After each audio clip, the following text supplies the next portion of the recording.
আসসালামু আলাইকুম বন্ধুরা, welcome to our new video. আর আজকে আমি আপনাদের সাথে শেয়ার করব মোমোর রেসিপি।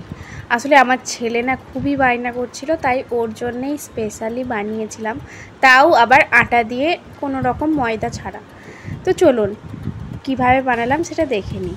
তো দেখুন, আমি প্রথমে আটা নিয়ে তাতে অল্প নুন দিয়ে একটা ডো বানিয়ে নিয়েছি, আর তারপরে একটু তেল দিয়ে উপরে এটা আমি 10 মিনিটের জন্য ঢেকে রেখে দেব।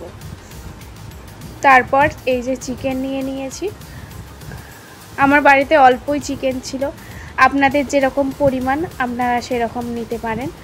আর এই চিকেনটার আমি একটুখানি হাড্ডি ছিল, সেটা ছাড়িয়ে নিলাম। এরপর আমি ওই চিকেনটাকে মিক্সার গ্রাইন্ডারে একটুখানি গ্রাইন্ড করে নিয়েছি। খুব বেশি করবেন না, হালকা করে নিলেই হবে, কারণ চিকেনটা তো এমনিতেই নরম। তারপর আমি কি নিয়ে নিয়েছি দেখুন, পেঁয়াজ কুচি করে নিয়েছি, আর নিয়ে নিয়েছি লঙ্কা কুচি, অল্প পরিমাণে দেবো কারণ বাচ্চা যেহেতু খাবে। এরপর একটুখানি আদা কুচি আর একটু বেশি রসুন কুচি দেবেন। এরপর লেবু দিয়ে দিলাম, আর দিয়ে দেব আমি গোলমরিচের গুঁড়ো। এরপর ভালোভাবে এটাকে মেখে নেব। আর এটা মাখা হয়ে গেলে এরপরে আমি দিয়ে দেব সয়া সস, 1 চামচ দিয়ে নিয়েছি আমি। আর এরপরে আমি দিয়ে নেব, এটার পরে যেটা দেব সেটা হচ্ছে একটুখানি সামান্য রিফাইন অয়েল দিয়ে দেবেন। এই দেখুন বন্ধুরা, আমি রিফাইন অয়েল দিয়ে দিচ্ছি। আর তারপরে আবারও মিক্সারটাকে ভালোভাবে মিশিয়ে নেব, মিক্স করে নেব।